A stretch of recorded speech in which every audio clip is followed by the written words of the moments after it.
I welcome you, and hold on tight, because the theme of today's the entire day of DokuFest is security.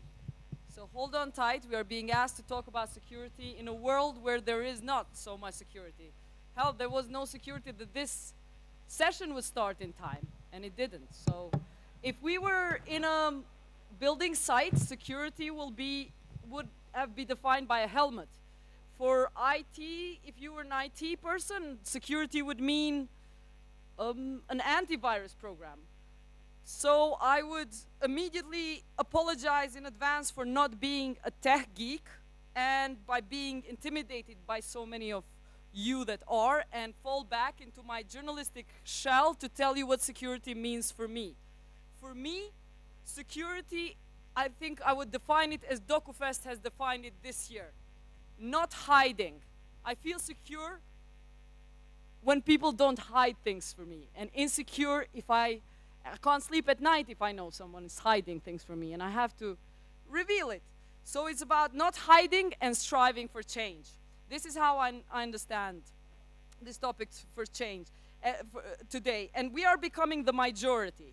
What do I mean by this? We are the people who are coming to terms with the idea that revealing hidden deals or hidden data and classified documents, those of us who insist on transparency at any cost, are becoming the majority.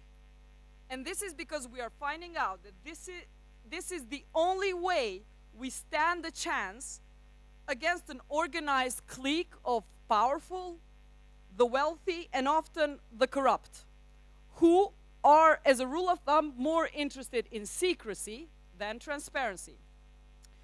But even as journalists, we are too conservative about what we will publish under this growing public pressure of revelations that come from the public, not from journalists, not from media. Revelations like this one. I want to tell you a little bit about this. This young group of people chose DokuFest's opening night this last Saturday to reveal to us that the future of the main open space cinema, the main cinema which this festival evolves around, is far from secure. They turned an entire evening into a protest because the powers that be want to tear down the cinema in order to privatize it. Privatize is the magic word in Kosovo today, which usually results in tearing down a building, selling its pieces as scrap metal to the world markets, and building something which looks like real ugly shopping mall, under the pretext that it will offer employment prospects and job security. And in a place of 40% unemployment, this seems like a big word and magic words. I want to tell you a little bit about the DokuFest history because it's important to this story. During the post-war years, DokuFest used to invite trendy modern artists to make installations for their opening night. They tried the glam. This year's humble and beautifully recessionist opening stole the show just by revealing a hidden wound, one that this extremely successful festival, which keeps us coming every year with our cash and with the surface of promising a bohemian tea-drinking few days of life, is in fact fighting a battle to keep an extremely popular cinema alive. Watch this space. 14 years on from when it started, DokuFest is not just cute, it will bite.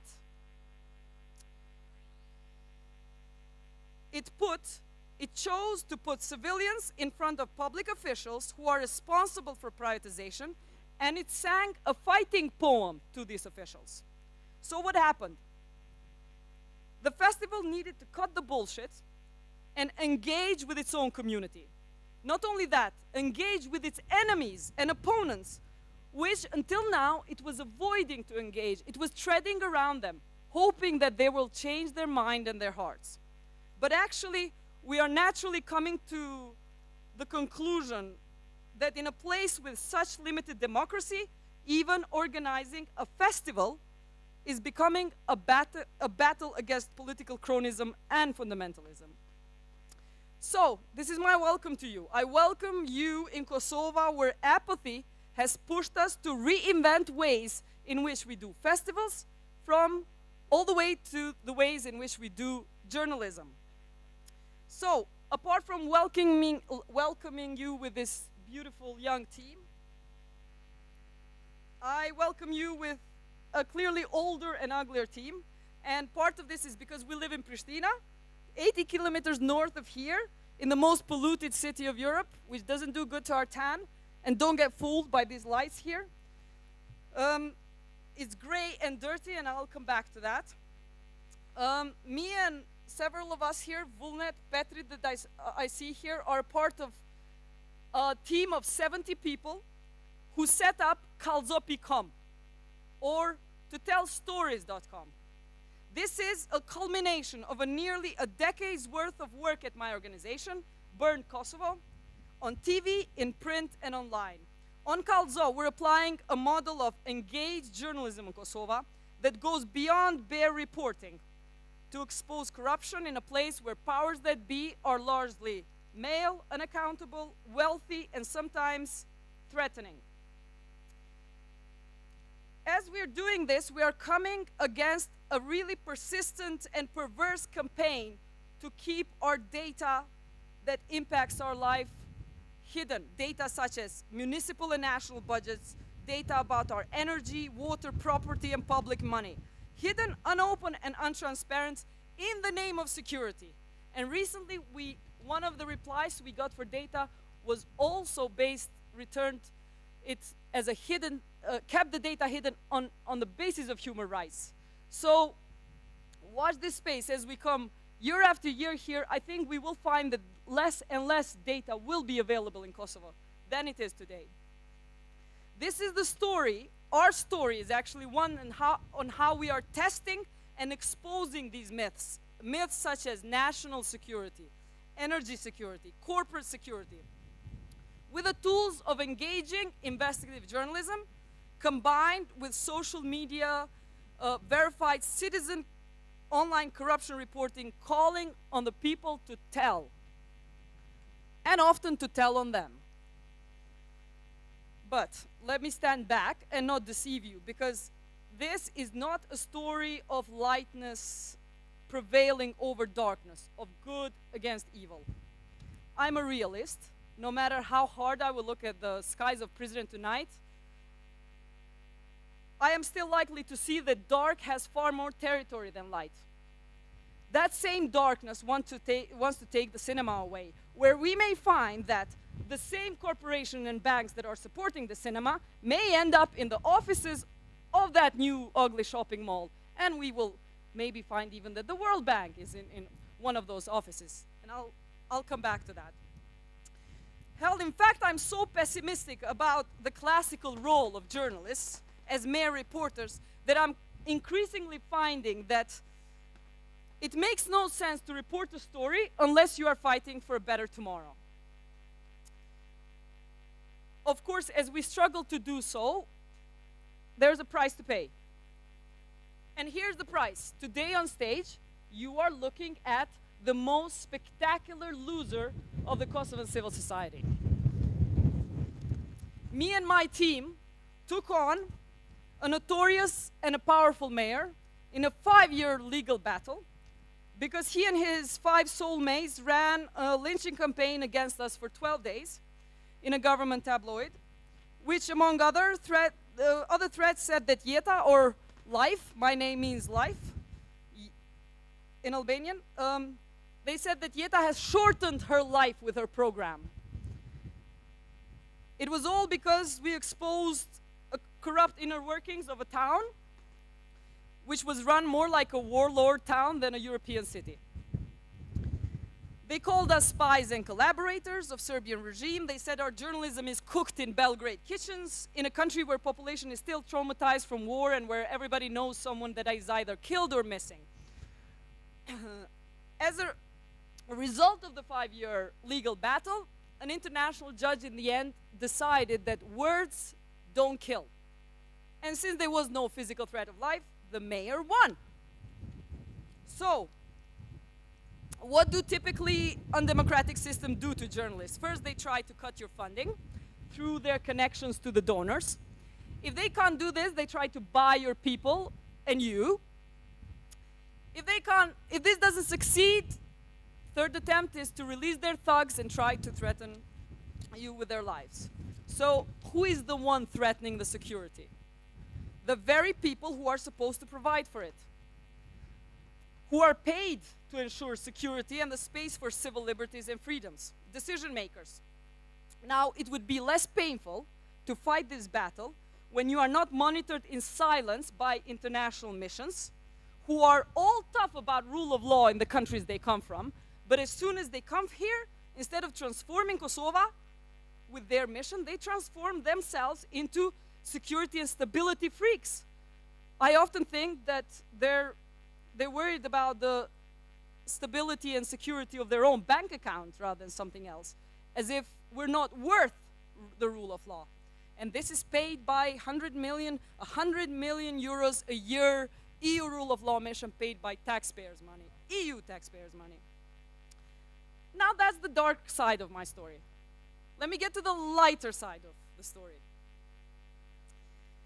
I want to show you a film that tells the story of how we began as a watchdog journalism organization in the most grassroots level possible. We began in 2004, and we began by recording mayors' promises. We went back to the same town. We recorded them when they were electioneering in campaigns, and we went back in town halls like this one, playing the tape of what the mayor said 2 years ago and measuring that success against the promises.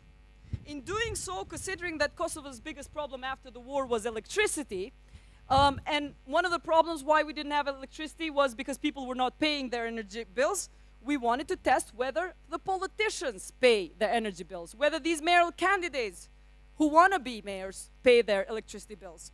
So we found a like-minded person in an organization who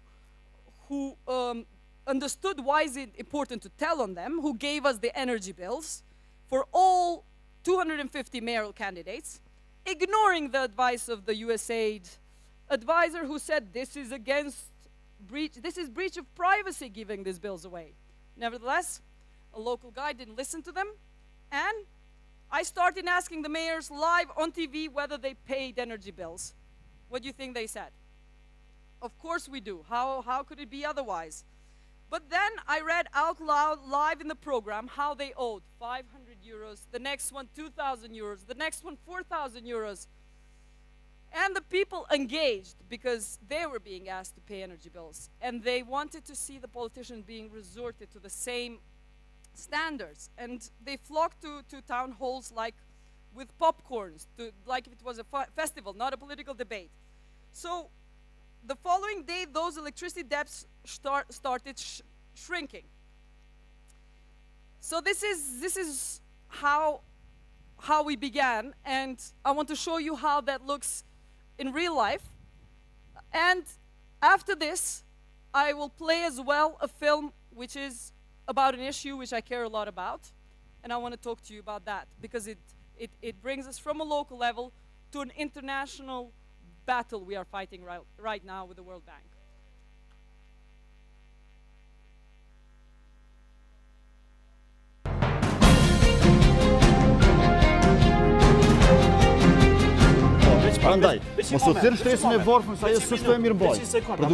Jeta in Kosovo has become, in a way, an opinion maker.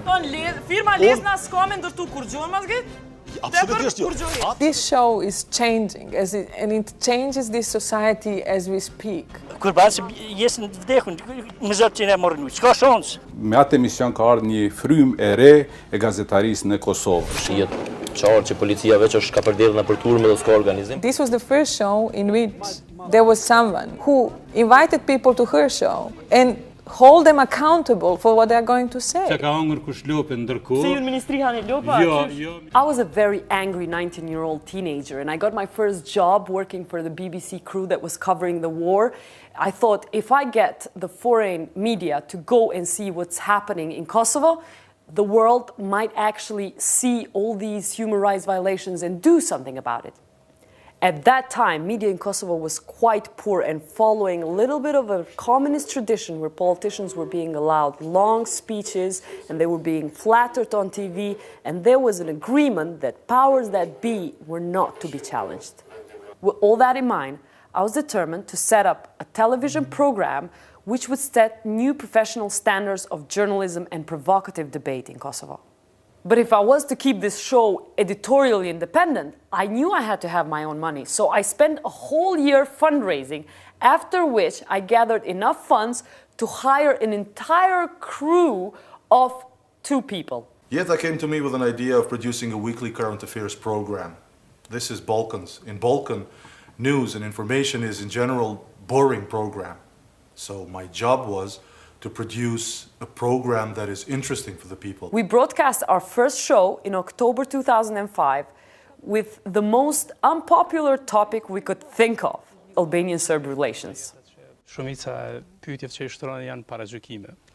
Jeta in Kosovo was first televised program which gave a voice to Kosovo Serb community. And this was not a voice to tick a box and say we have minorities in, but this was like, okay, we are listening, what are your problems? So like, please tell us. And after this first show, we got calls that labeled us unpatriotic, agents of Serbia, and traitors to our country. Having a young lady ask the politicians who, where, when, why was a cultural shock to our audience.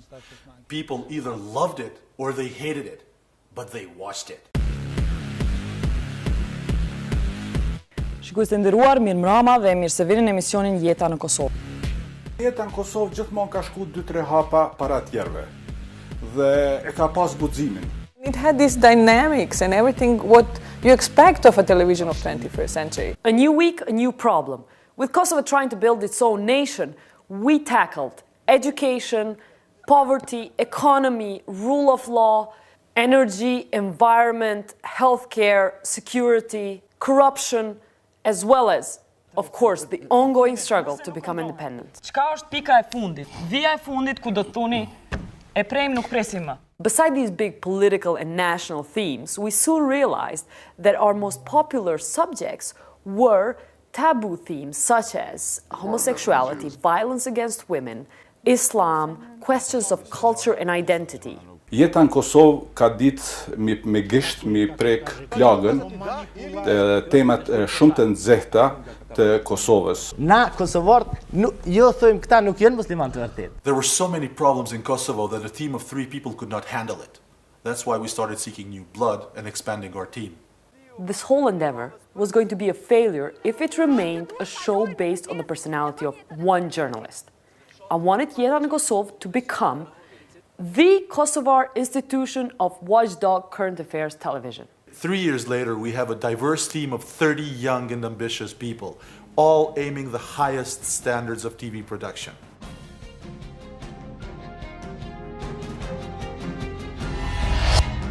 In 2007, Kosovo had its first direct mayoral elections.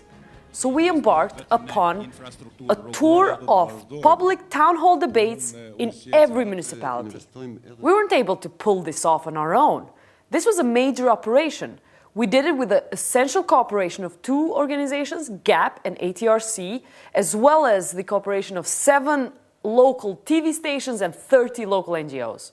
She made it possible for the people to actually communicate openly, putting municipality under the spotlight. Përzihet I ka marrë detyrat edhe kompetencat e kryetarit. Whether the rule of law works is the key question in a post-independent Kosovo. That's why we've put a monitor in each district court in Kosovo, reporting on their effectiveness and any violations or corruption. Me keni betimin I cili ka një guxim të hatashëm I cili të hinë në përgjigjet e Kosovës dhe të merr materiale dhe ju mundi me pa sa e pasuron atë emisionin. We realized that Kosovo is not an island. That is why we started reporting and filming from the Balkans, entire region, and that is why at some point we ended up reporting from Pocantico in the United States, from a conference where all the key players were planning the Kosovo's future statehood.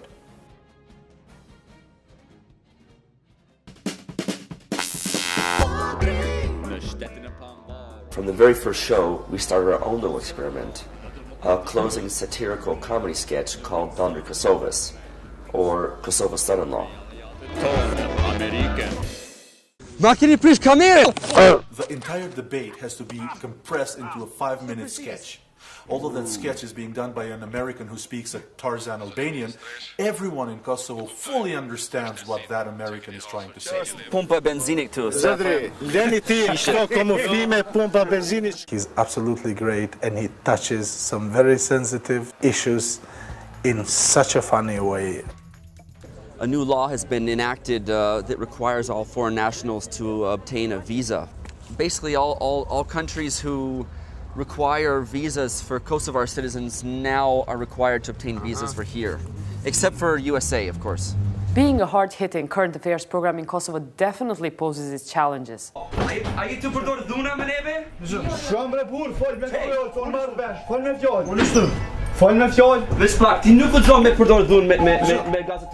In the years we've been broadcasting, we've experienced an increasing amount of threats and violence against our crew, as well as attempts to have our show taken off the air. Monet jeta në Kosovë ti mos t'i pëlqej ndoj kujna, I cili ka ndikim në atë televizion ku emitohet jeta në Kosovë, dhe mund ta stopoj. There is a current ongoing struggle of the public broadcaster to remain outside the hand of the government. We're certainly not giving up.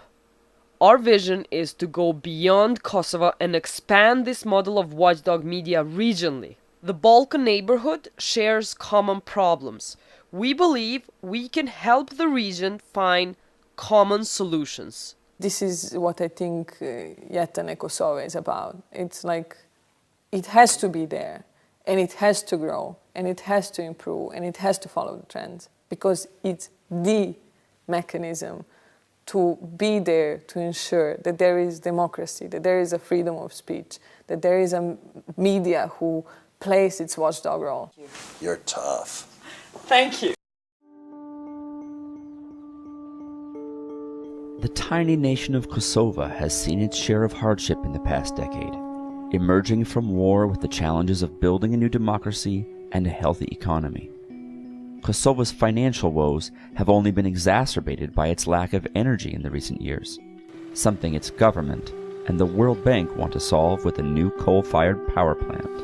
Ky është projekti që garanton Kosovën rrym 24 orë. The proposed 600-megawatt plant is slated to be built in the Obilic region, just 5 miles from Kosovo's capital city, Pristina, where 2 older existing coal plants have already created an environmental nightmare. Obilic është sigurisht për komunat më të ndotura në Evropë. Ajo vjen kryesisht nga prodhimi I energjisë prej lignitit dhe për teknologjisë relativisht vjetër.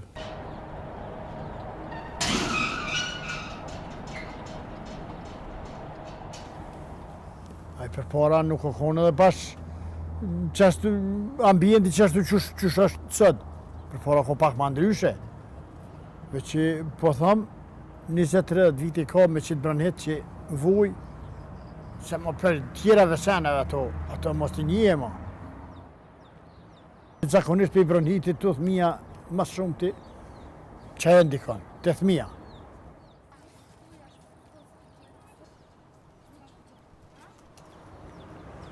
Po kjo kur gjësa është, kjo shumë pak, po ka njëherë nuk doket, që kjo pjesë nuk doket fare heq. Për I plionit, veç për që të me qyngave, nuk doket që ka këtu shpia. In fact, while the Kosovo Institute for Public Health has made no comprehensive studies on the overall health effects of the coal plants in the region, studies in the USA show that pollution from coal plants cause over 13,000 premature deaths each year in America, and cost over $200 billion a year in healthcare. There can be harmful effects to the skin, the eyes, the breathing passages, things that come in direct contact with these substances, but also further along, it's well recognized there can be damage to the kidneys, pulmonary problems, respiratory problems, cardiovascular problems, and even leading out to neurologic issues, difficulty in learning. And all of these things can result as well in premature death. Nu spanijola se jam mësuar. Një mësuar dhe. Veç kur bjen shumë, kur është shumë e era e nina. Se tash bak. Edhe unë kam dëshirë tash më jepi shti vene. Dikun që s'ko ven, s'ko kësine. What these kids don't realize is that they live above the 5th largest reserve of lignite coal in the world, enough to power its new plant for the next half-century, something the Kosovar government sees as an economic no-brainer. Se ne pretendojmë që ne duhet të bëhem si duhet ma papë se papa, që ne tash duhet të pretendojmë le themi ambient shumë më të pastër se sa në cilin do vend evropian, atëherë mendoj që kjo është çështje jo progresive. But this vast resource may prove costly for Kosovo's hopeful entry into the European Union, as member states pay increasing taxes on their CO2 emissions. Europe is going in the direction of low carbon and zero carbon electricity sources and moving towards generation from renewable sources like wind power, wave power, solar power, and a whole range of other technologies. That means any individual power plant that emits carbon dioxide has to, at the moment, pay about 13 to 20 euros for every ton of carbon dioxide that comes from a plant. Over time, that cost will go up for every single ton. But here's the thing, the worst, most polluting possible option, which will cost the most in the long run, is basing your power on lignite, the single most carbon-intense form of energy that you could possibly have. One man who has taken up the war on coal is Nezir Sinani, former spokesman for the Kosovo Energy Corporation. Now part of a civil society coalition against the new plant, he spends most of his time in Washington, D.C., trying to convince the World Bank to take a closer look at improving energy efficiency and exploring renewable energy in Kosovo before approving the new coal-powered plant. We did see the need to convince all the stakeholders that Kosovo doesn't need an energy strategy which solely focuses on using lignite, but to diversify it and see what are the other options within Kosovo. We've got many problems that are affecting our energy sector today, and if we tackle those problems at this stage, we would avoid the need for new generation capacity in the near future. And these problems have mainly to do with the energy losses, which today in our country exceed 37% of all generated and imported electricity in the country, and that's a huge problem. If we have a new coal plant, a 600 megawatt new coal plant, what we will be doing is just increase the amount of electricity which we produce out of coal, but at the same time increase the energy losses. We got connected with the Kosovo project primarily through some NGO partners that we have and also some Kosovans that we met in DC who were there trying to raise the issue, raise the profile of a very destructive project that the World Bank is considering supporting.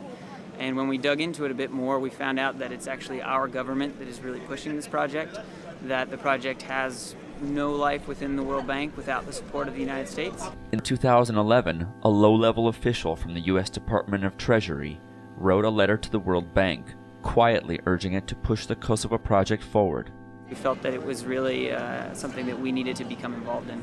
In DC, what we are seeing is that the policymakers are becoming sensitive to this project. It's quickly becoming the next problematic project in the pipeline. The bank has been jittery about coal financing since the widespread outcry came over its $3.75 billion loan in 2010 to the South African power company Eskom for the construction of the third largest coal-fired power plant on the planet. We traveled with Nezir Sinani to South Africa in December 2011 for the UN Climate Change Summit to see how South Africans were benefiting from the new coal project. The new 4,800 megawatt Medupi power station is being built just a few miles from the Marapong township in the Limpopo region, where 15,000 residents live beneath the towers of an existing power plant of equal size.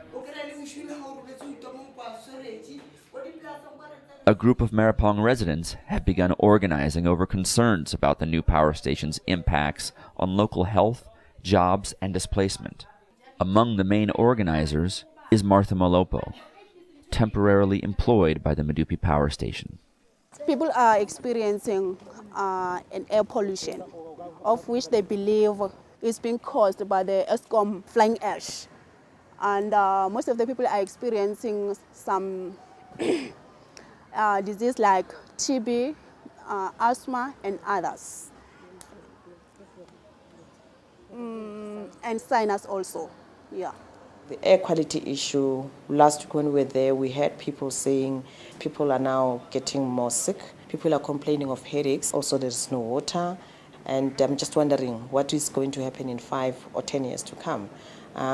It's a slow genocide of the people living around those areas. With help from environmental groups, EarthLife Africa and Groundwork, local citizens filed a complaint to the World Bank, which sparked an 18-month investigation by an independent World Bank panel. The investigation recently concluded that the World Bank, in fact, had failed to properly consider health, water scarcity, and environmental impacts before granting the loan for the plant. We feel that we are vindicated because all the issues that are raised by the World Bank Inspection Panel, that the bank failed to actually follow its own policies.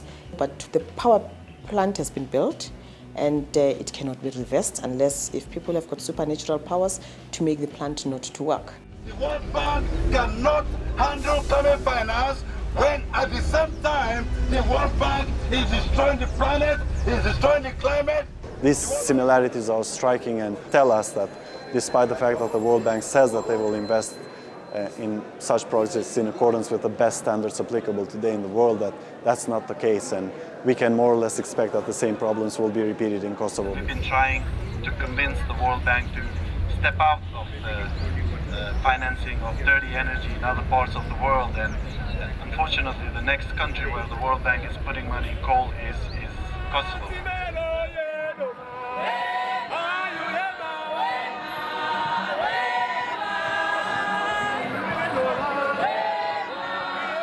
While activists from Kosovo, South Africa, USA, and other nations begin to unite against new coal projects. The World Bank president, Robert Zoellick, defends the bank's decisions to continue coal financing. How do you affect the fact that if South Africa doesn't have electricity, that people won't have jobs? How do you affect, its effect on various industries that are dependent on that electricity? The civil society from South Africa here has told us, the Kosovar civil society, that the example, that's why ESCOM was built, under that excuse, that it will bring electricity to the poor. What actually happened is that the electricity became too expensive to go to the poor because of the new coal power plant. Why are you still determined to build a new coal power plant in Kosovo, the European ESCOM? The proposal is to shut down a 40-year-old power plant that is the single worst power source in southeastern Europe. In its place, it would clean up another aging power plant and build a more efficient one. Now, like you, we've asked a lot of questions about what alternative energy sources there could be, because that would be our preference under most environments. One of the things we developed, particularly for coal, is to create an independent panel of experts to review the proposal. Meanwhile, the Kosovar Civil Society has turned to Dr. Daniel Kamen, head of the Renewable and Appropriate Energy Laboratory at UC Berkeley, and the World Bank's former chief technical advisor on renewable energy and energy efficiency, to conduct a comprehensive study on Kosovo's alternatives to lignite energy. Dan Kamen came to Kosovo after receiving an invitation from the head of Kosovan Assembly, Mr. Jakub Krasniqi, to come and assess the energy potential in the country. The invitation was sent to Dr. Kamen at the time when he was at the World Bank, and the World Bank, thinking that Dan Kamen's visit would interfere with that project of pushing forward the coal project within the country, they rejected the invitation of Mr. Krasniqi and refused Dan Kamen's visit to the country. But his visit was fortunately done at the latest stage when Dr. Kamen actually gave his resignation note to the bank and did manage to come together with his laboratory to the country and assess the energy potential in Kosovo. What you said in the conference is that Kosovo has capacities to produce 38% of energy not coming from coal. Can you confirm this? I can confirm that. Using a reasonable amount of solar, a reasonable amount of wind, And biomass, along with hydro, provides enough options so that for roughly the same cost, but paid up front, not paid over 20 or 30 years, that there's a scenario that meets Kosovo's current energy needs and for the expected amount of growth. And one of the key aspects of the story is that energy efficiency needs to become quite central. 3 weeks after Dr. Kamen issued his findings on Kosovo's potential for renewable energy and increased efficiency, the World Bank's expert panel released their report on the project. The recommendation of the expert panel to the World Bank was that the coal plant which the Kosovan government has proposed to get the partial risk guarantee from the World Bank is actually in line with the World Bank policies. Tash një maroshin edhe që ta tren, atëhere që kjo pjesë që tu mo s'ka pse me nejt tu heq. Ma fort unë breguat mu punë e së dynë thmive, se unë e që kum kaluë që të vjetë kur gjë heq. A thmija është tragedi këtu me pas jetë thmija këtu. The expert panel's recommendations now pave the way for the World Bank to make its final deliberations in 2012 on the fate of Kosovo's new coal plant project. In doing so, the World Bank's fossil fuel legacy may determine Kosovo's energy future for generations to come.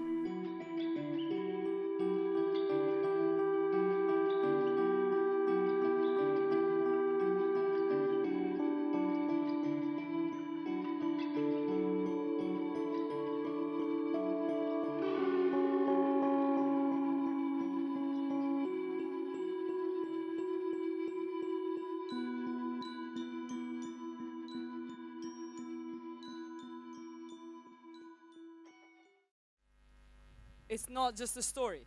It cannot be just a story. In trying to investigate these implications of this coal power plant and asking the questions of how affordable this new energy will be, we started digging into the question, has the World Bank calculated the cost, the environmental and health cost?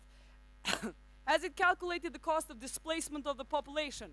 Has it calculated where will it get the water which we need to cool the turbines of the new power plant? If even today in Pristina we have a shortage of water. We live not with 24-hour water. So asking all these questions, digging into these, led me to go to South Africa when I got connected to that civil society there. And this is a short version of a longer piece I did in Albanian for local community, because I wanted to tell them the story of South Africa, where I found people just could not afford to pay electricity. And all of that, why is it important? All of that was on the same pretext as the World Bank is trying to build our power plant, under the pretext of energy security, and under the pretext that it will bring more jobs.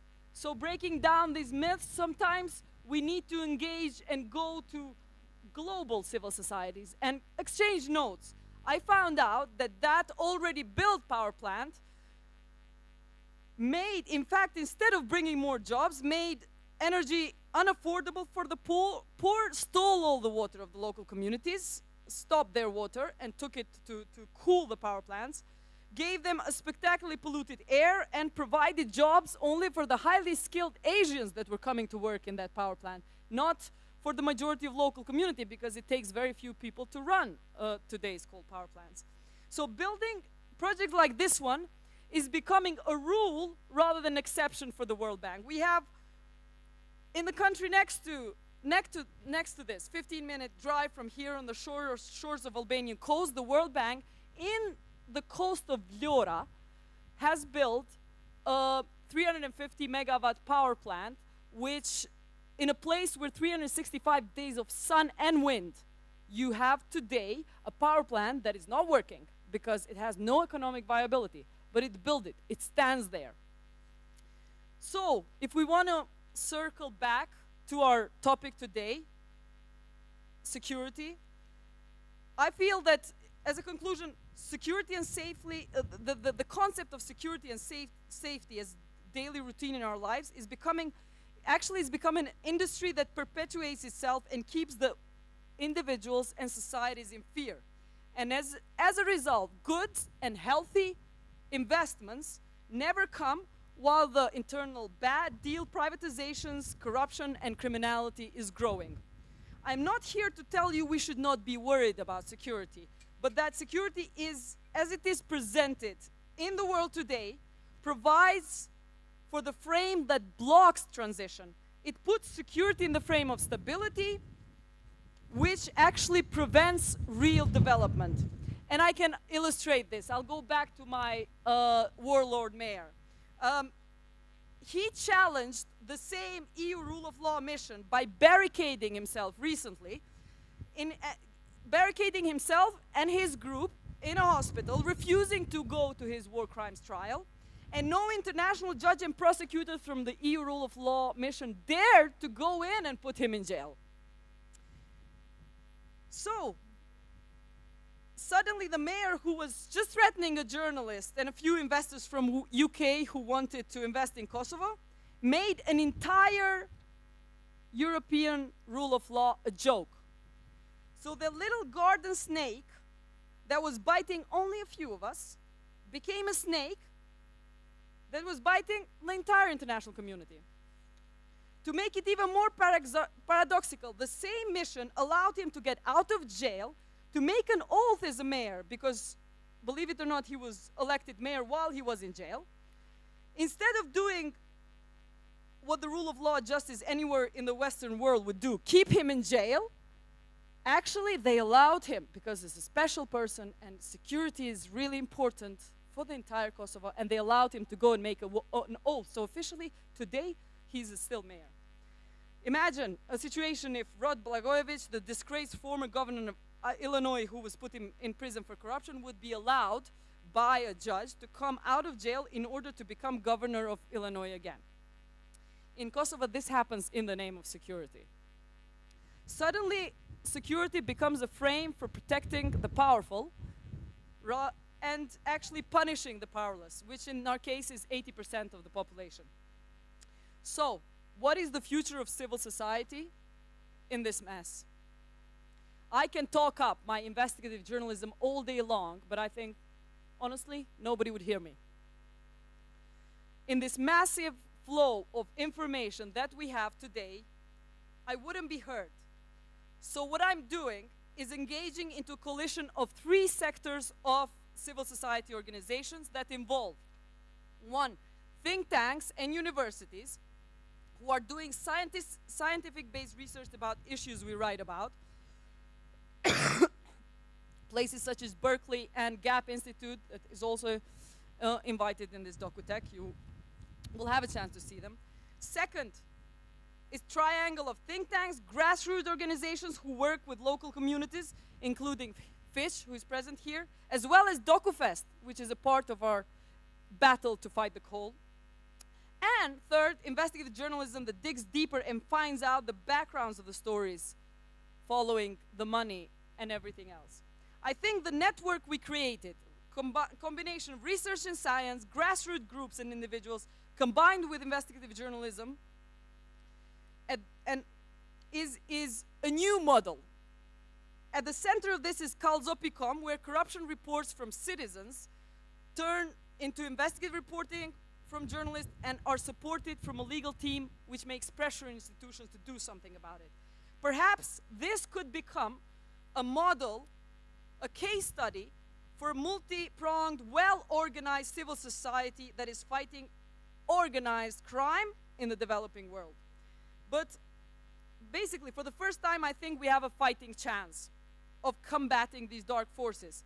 But to ultimately be successful, we need the tenacity of precisely the people we are fighting, particularly international organized crime enterprises.